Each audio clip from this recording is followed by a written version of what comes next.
Good morning. This is Rick Hartling. I'm with Process and Safety Solutions here in Pearland, Texas. Hopefully everybody's doing well this morning. And welcome to this webinar on OSHA's top 10 PSM violations. Just to give you a little bit, of information about myself.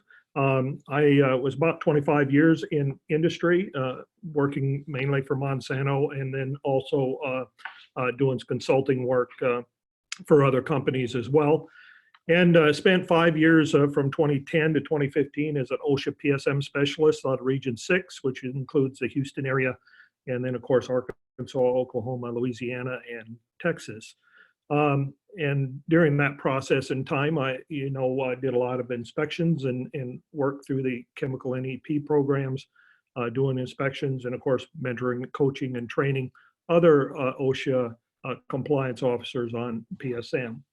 One of the things that we always look at here at PSS on an annual basis is we look at OSHA's top 10 PSM violations every year to try to help our clients and of course those that we come in contact with, how to deal with these various violations and how to address them. We'll have some time for questions at the end. You can go ahead and ask your question in the chat room area, and we'll try to respond to as many of those as we can before our hour is up today.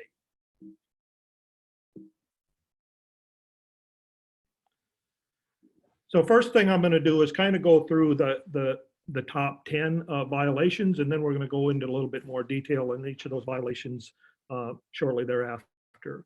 So really the first of the top 10 is a failure to develop written procedures for inspections and tests.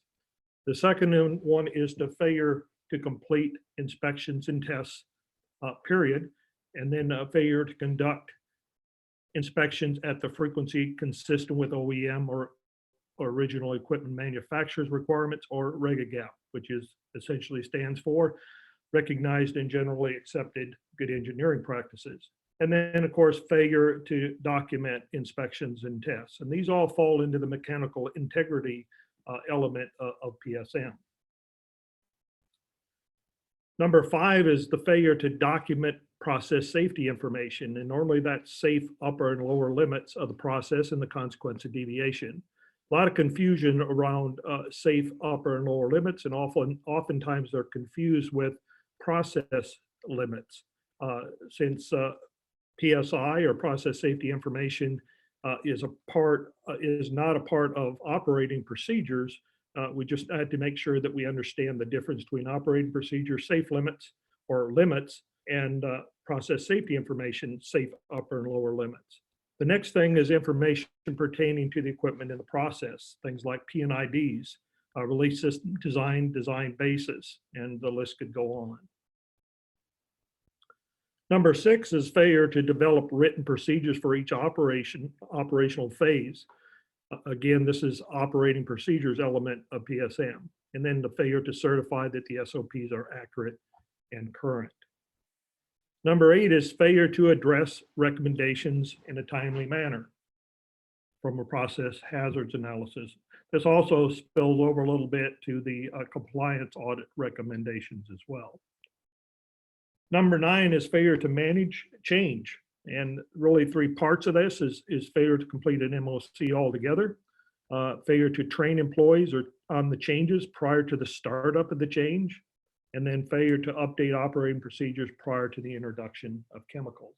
Again, all part of the management of change element PSM. Number 10 is failure to ensure only qualified contractors are used. And that includes pre-qualification training, and then the verification of understanding of that training, and then also site-specific hazards and the emergency action plan. So when we look at PSM, we look at, if we combine all of the elements together, essentially, we're trying to manage risk. We don't always do a good job of managing risk. A lot of times people will look at PSM as a way to eliminate risk. Well, that's not necessarily the case. Most of the time through PSM, what we're trying to do is manage risk. And that's what the elements of PSM are all about. So if you look at and break down the PSM regulation itself, you really have a design portion, and that design portion has all of the elements that we normally see, which are the employee participation, they're the PSI, or the process safety information, they're the PHA, they're the pre-startup and safety review, they're training, contractor management, and operating procedures, all part of the design portion of the PSM standard itself. If you look at each one of these elements within PSM, you can kind of see that they all have to go together if we're going to design and install even a change in our process, but certainly in new processes. Most of the time it starts out with employee participation, and employee participation is so important from the standpoint of making sure that we get everybody involved in that process, from an operator through the engineer, through management, all need to be working together. Oftentimes I tell people, if I'm going to design a process, the person that I want there the most is a person that has experience operating a process similar to it. Also want to have people in the engineering team that have the processes or engineered systems or design systems similar to what I'm trying to accomplish. Once we have a good employee participation group together, then we can start the design process, and that all starts with process safety information. If you look at process safety information element within PSM, you can see that it's really broken down into three different pieces. The first essentially is the toxicity information of the chemicals, and that first part really talks about the SDS information, the toxicity. This is where you also pick up those safe upper and lower limits, is that portion of the PSI. The next is the process safety information pertaining to the equipment in the process. And essentially that's all the design information that we should be collecting as part of our program. And that all goes back again to that initial information that you get in PSI, and that toxicity information, the technology of the process, if you will. Once you have all of the technology of the process and all your process safety information together, then you, and only then should you conduct your PHA. And your PHA, obviously, once the PHA is conducted, you're going to do training, you're going to do develop operating procedures, et cetera. And of course, most processes that get installed today are installed using contractors or constructed using contractors, and even designed by contractors. All of those have to be managed through your contractor management program. And then once all of that is done, all of the training operating procedures have been developed, PSSR is the next step and final step before adding chemicals. So that's all part of the design phase. Once it's designed, chemicals been added, it's been started up, then we move into the maintaining phase, or the maintenance phase of PSM. Essentially, the maintenance phase includes the MOC, managing any changes, mechanical integrity, obviously, we want to make sure that the equipment and all of the piping, et cetera, is maintained to the original design specifications. And of course, incident investigations, we do those to determine whether or not we need to make any changes to improve or reduce the risk associated with our process. Hot work is also one of the parts of maintenance, because obviously there will be times when we have to replace parts or pieces or equipment, and we'll need to do hot work to do that. The next piece is the management system, and this is a system or process that normally gets overlooked sometimes, but it includes what we call a RACI, or who's responsible, who's accountable, and who to consult and inform. And then also PDCA, which is essentially Plan, Do, Check, Act. And if you ever have seen a good safety and health management system, these are all parts of a good safety and health management system. The last thing we have is the audit, and that is really part of the management system, and it should be part of your Plan, Do, Check, Act.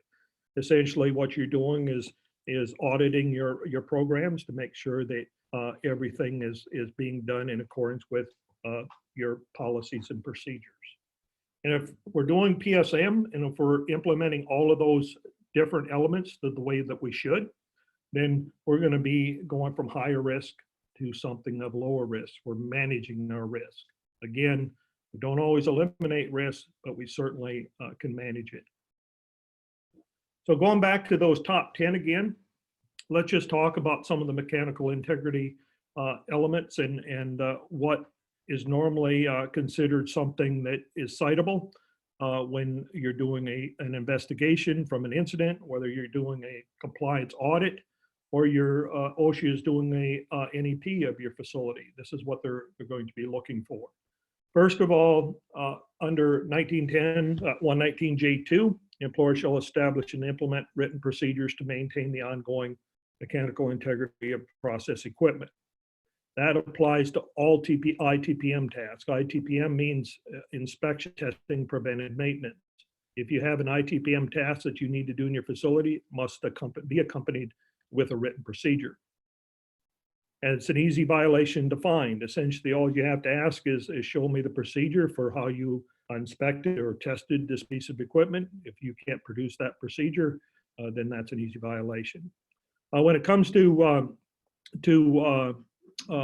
ammonia refrigeration in particular, you've got IAR 6 and B110, and inspections may use checklists like old B109. They can use original equipment manufacturers, and testing must follow written procedures and must be specific. When it comes to other processes that you would include API 510, API 570, maybe API 653, and of course there's a host of other rega gaps that you'd want to look at to determine what your procedures would need to follow. Also includes inspections and tests would also need to be performed. You know, this is one of the things that's easy to find. It's essentially just ask the facility, have they tested or they inspected the piece of equipment? If the answer is no, then that's an easy violation. Still, a lot of facilities today do not inspect and test the way they should. And again, if you're ammonia refrigeration, that's going to be IR 6 or B110. And it's even more evident in IR 6 for those of you in the ammonia refrigeration industry, especially IR 6 is very detailed on what inspections and tests must be performed and the frequency that they need to be performed. The same goes with daily rounds. If you have rounds that you have defined in your operating procedures under normal operating procedures, under normal requirements, as part of the rounds that you need to perform, if they're not being performed, that's a gap that could be cited as well. The next thing is the inspections and tests must follow recognized and generally accepted good engineering practices. Again, when it comes to ammonia refrigeration, that rega gap is IR 6, B110, Uniform Mechanical Code, and the OEM or the original equipment manufacturing requirements as well.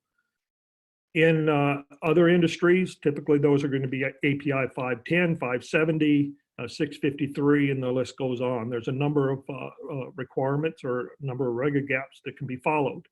What's important is that you choose the rega gap, not the regulator. In other words, OSHA can't tell you which rega gap that you must follow, but you must select that rega gap that you need to follow or want to follow. Failure to follow any rega gap, of course, is citable. ITPM must follow the chosen rega gap. So if you choose API 570 or 510, then that's one that you would be held against. So we would measure or determine compliance based against those rega gaps. The OEM is to ensure the documentation is, if you're following the OEM, ensure that the documentation is available in your process safety information as well. The next thing is the employer shall document each inspection and test that has been performed on process equipment. The documentation shall identify the date, the inspection, and the test, and the name of the person, etc. So specific documentation requires the date, name, or person, ID, and a description and results. A lot of times during our compliance audits or inspections, we see a lot of pass or fail. Results should never be pass and fail. And the reason is you want to see history, history of the equipment in terms of has it failed? Does it require frequent calibration, or if every time that you test and inspect it, it doesn't work on demand? And that brings us back to another issue that we see quite often is the sequence of testing and inspection. The sequence, for example, of testing an interlock, for example, oftentimes we see the frequency starting out with calibration of the input device. For example, let's say that you had a level device that closed the valve when the level got so high in the tank or in the vessel. The first thing that should be tested is whether or not that interlock works to make sure that it works at the desired level in the tank. If you reverse that sequence and calibrate the level device first, then you'll probably most likely miss the failure of the output device to work at the intended level. Most of the time when we calibrate a level device, we calibrate it to make sure that it works. So certainly we would expect the interlock to work at the required level if we do the calibration first. So making sure that we understand the sequence is important. The other reason we want to know the results in detail is, like I said, the history is important as well. So if we get a failure on demand, and the failure on demand is let's say the level was supposed to close the valve at 80% and didn't close the valve until 85% or 83%, that's a failure on demand. So essentially, if we go back to our PHA may have that interlock listed as a safeguard. Now we could have expected the results or the consequence had that failed on demand in real life or on a process demand. We could have seen the consequence as was listed in the PHA. So whenever you have a failure on a demand during a testing, those should be investigated as a near miss. The next thing we want to talk about is information pertaining to the equipment in the process. Information, again, this is process safety information. Information specifically, like we talked about, is safe upper and lower limits and the consequence of deviation. Remember, safe upper and lower limits are part of process safety information. They're not part of operating limits, but part of process safety information. Oftentimes, safe limits are those design parameters on which all of the equipment is designed. PNIDs should be accurate and contain all of the equipment. I know there's some discussion in some of the industries as to how accurate PNIDs need to be, but they should be accurate and contain all of the equipment. If there's lines missing, then those need to be addressed. Need to just look at it like a map. And I always refer to this as an analogy that you might be able to use. PNIDs are a map of our process. They tell us exactly how to get and how to address the various hazards. If we have lines missing, it's like having a road missing in our map. We fail to address and have failed to manage our risk if we don't have all the information that we need to be able to do that. The next thing is the release system design and design basis. Oftentimes we'll see, doesn't matter what industry it is, relief devices have both a design and a basis. Normally facilities are real good about providing the design information. In other words, what's the capacity of the relief valve, what's the set point, etc. But they don't do a very good job of providing the information to determine how they got there.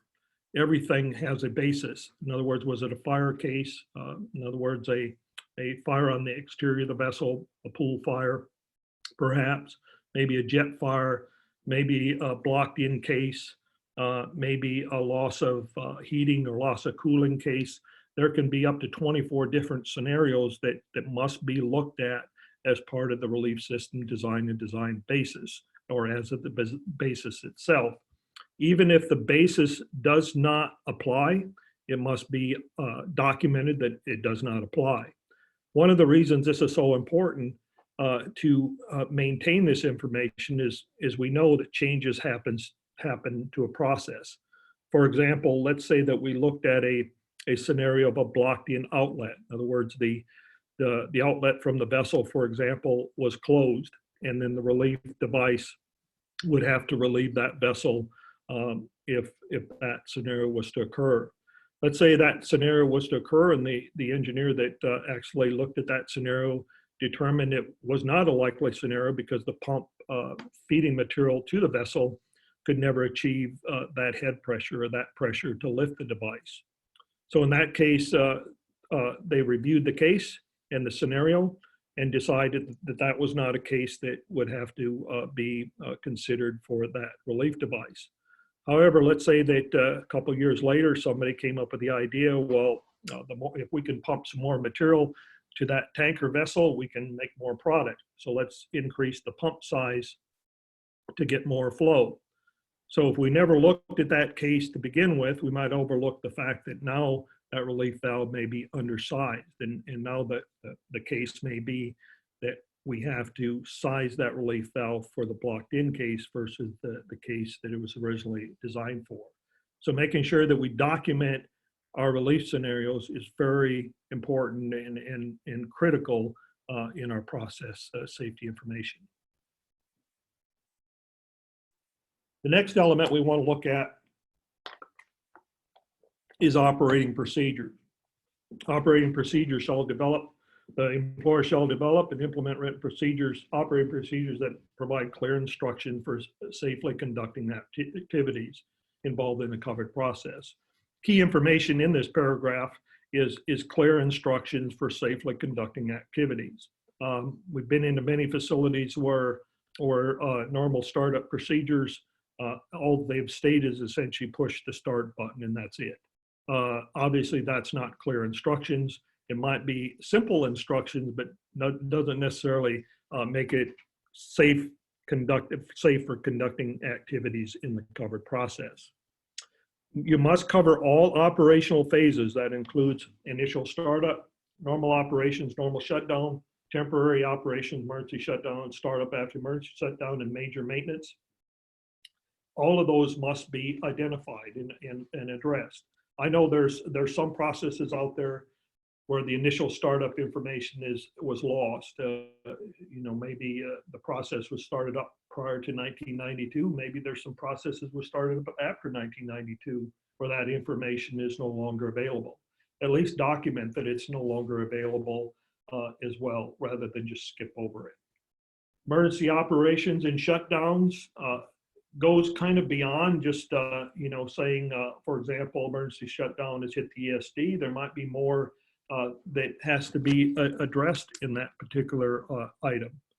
Also, you must address small spills or releases as part of your emergency operations. For example, if you have an emergency response plan that addresses small spills, then certainly that should accompany your emergency operations and how you deal with that. For example, maybe your operators will respond to a leak in a pipe. And that leak, let's say that it's a toxic material, say like ammonia, or even a flammable material for that matter. As they approach it, maybe, I know, for example, anhydrous ammonia has an IDLH value of 300 ppm. And so therefore, responding to a release greater than 300 ppm requires emergency response and more PPE, et cetera, maybe certainly HAZWOP training beyond. So anybody responding to over 300 ppm would have to be properly trained. That information would be needed to be put in your emergency operation procedures, or at least reference to how those small spills and releases are addressed. Excuse me. The next thing that we want to look at is the operating limits themselves. Oftentimes we see in operating limits, they may have a maximum and a normal operating limit, which is perfectly fine. And actually that's what we want to see. But what we also want to see is for example, as it begins to stray from the normal limit, what are those actions that are taking to avoid a deviation? Maybe the first deviation is an alarm. Maybe let's use level, for example. You may have an alarm that comes in on a high level alarm. Let's say that comes in at 80%. We want to avoid that alarm.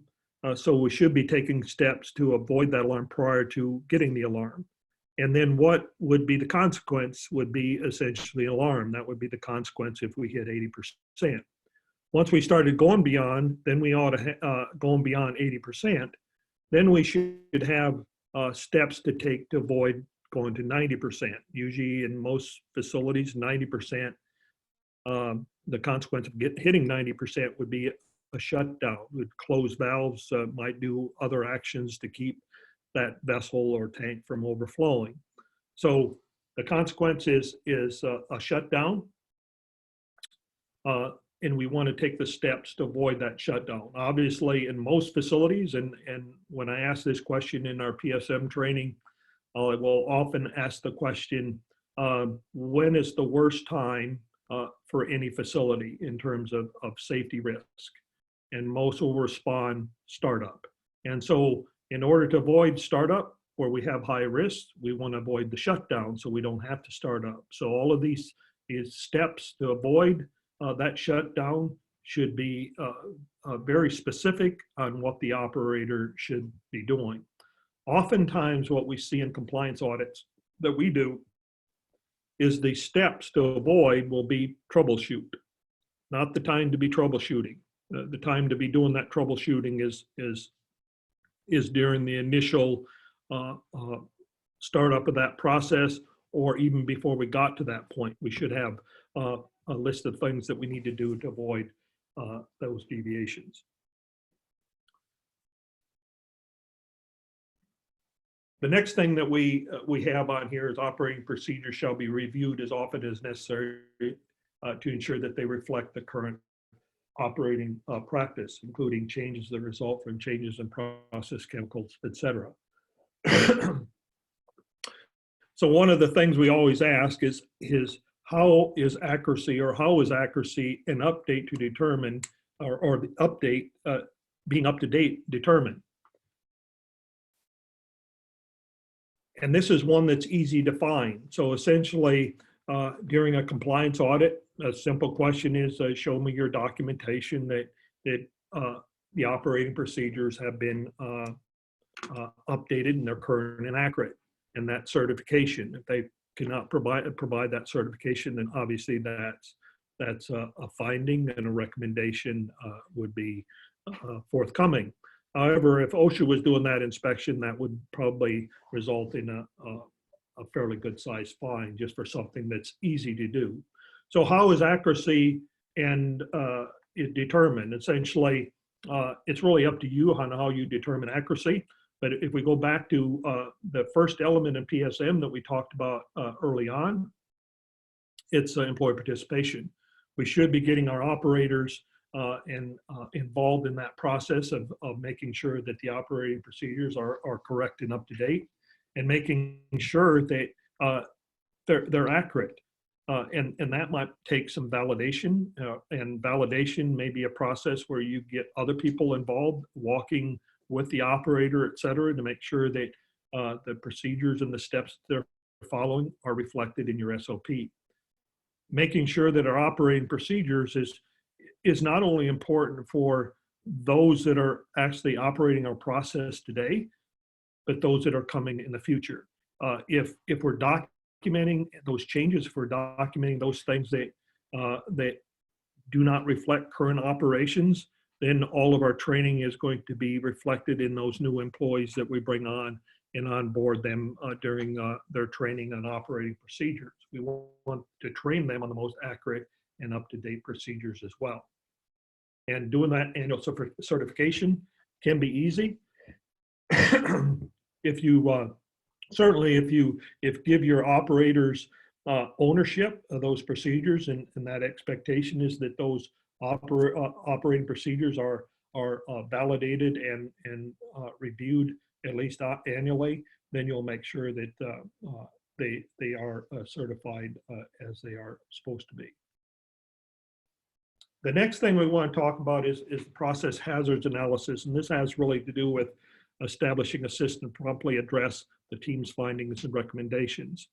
Oftentimes, when I was with OSHA, and even and now when we do compliance audits, we still see a lot of PHA recommendations that have not been completed in a timely manner. So timely manner will depend on the recommendation. So a lot of people ask me, well, what's timely manner mean? Well, first of all, if it's the recommendation is to update a procedure, we'd expect that procedure should be updated certainly within a month or two. On the other hand, if the recommendation was to replace a control room, for example, let's say that the control room was identified in the facility citing portion of the PHA as being in a place that was not conducive of employees being present, then that process may take a year or two or even longer. Even in that particular case, you must have a timeline in place. In other words, show progress is being made towards addressing that finding. The last thing that you want to do is have a recommendation like that and showing that the potential for a fire and explosion could result in death and injury, and you haven't done anything for 3 years, and you can't show that you've done anything for 3 years. That's more than likely a willful violation at minimum. Again, procedures are simple updates and shouldn't take that long. So significant changes take time, but again, document your process and progress. The next thing that we want to talk about is the management of change. And this again is one of the top 10. Essentially, the employer should implement written procedures to manage changes except for replacement in kind. And then also employees involved in operating a process and maintenance, contract employees whose jobs, tasks will be affected by a change in the process shall be informed of and trained in the change prior to the start of the process or the affected part of the process. A lot of this goes to the lack of understanding of what a change is. So a lot of times when we go into facilities, we interview operators, we interview a number of people. Even as a compliance officer with OSHA, I used to interview a lot of employees and ask the question regarding if they understood what a change is. A lot of times they didn't know what a change is. A lot of times people will actually change a valve from a ball valve or say a gate valve to a ball valve. Well, a valve is a valve, so that's a replacement in kind, when really it's not. So it's really, there's a lack of understanding of what a change is. A lot of times it's just poor or non-existent MOC system altogether. And of course, training becomes just a check sheet with no verification of understanding. We need to make sure that our employees understand not only the change, but understand what their role is in that change. Has operating procedures, for example, changed, and what would they have to do different, et cetera. These are all things that should be done prior to chemicals being added to the process. What we see in a lot of facilities still today is the change, or the MOC is completed after the change is conducted, or the MOC is generated just before chemicals are added, when that is not the best time to do it. And again, management change should start early, and then that's essentially the contract with the person that's actually doing the changes or making the changes to the process to make sure that they're going to complete all of those elements that we looked at early as part of the design. The next part and the last part is contractor management. We're seeing a lot more of these today, a lot more issues in our compliance audits today, where when the employer's selecting a contractor, they shall obtain and evaluate and inform or evaluate information regarding the contract employer's safety performance programs. It includes pre-qualifications. Are they qualified to even do the work? Have they been provided the training, such as safe work practices, and verification of the understanding, and then site-specific hazard, site-specific emergency response and knowledge. I know a lot of facilities today use third parties to do this, and there's a couple of them out there. But essentially, most of those do a fairly good job of providing or collecting documentation on the contractors, but do very little to determine training and whether or not those programs that they've submitted to the third party for pre-qualification have actually been implemented in their facilities. Contractor audits and audits of contractors that we've actually performed, about 50% of the time, employees have never even heard of those programs. A lot of times those programs are just submitted to the third party, indicating that they have them just so that they get the job, but have never really implemented those programs. And we all know PSM, we can have the most beautiful PSM program documentation in the world, but if we haven't implemented it, we haven't done really anything to reduce risk. In fact, we've done very little to even address the risk. Programs don't do anything. It's really implementation that achieves process risk and risk reduction. So that kind of concludes our presentation for today. If you have any questions, feel free to put those in the chat area and we'll try to address as many of those as we can. If you have any questions at all and think of those questions a little bit later, feel free to email me. I've got my email information below. You know, I enjoy talking PSM and be glad to answer any question that you might have. And join us next time for our next webinar, or whenever that's scheduled. We sure appreciate it. You can also send questions to the Q&A portion of this webinar as well.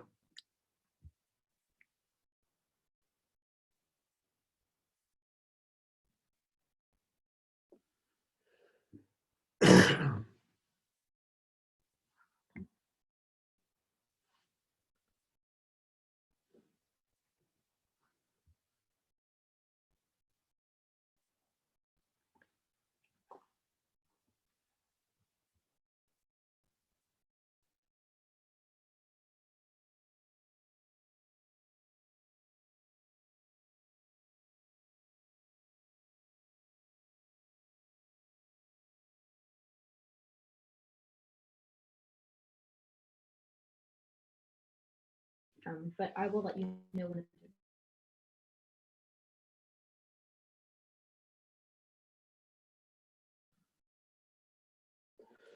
We'll just wait a few more minutes for anybody to ask any questions, and we'll leave it open for you to ask the questions right now.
Hey, it doesn't look like we have any questions, so I appreciate everybody joining us today. Again, feel free to email me with any questions that you might have, or you can always call me as well. Okay. Y'all have a great day. Thank you.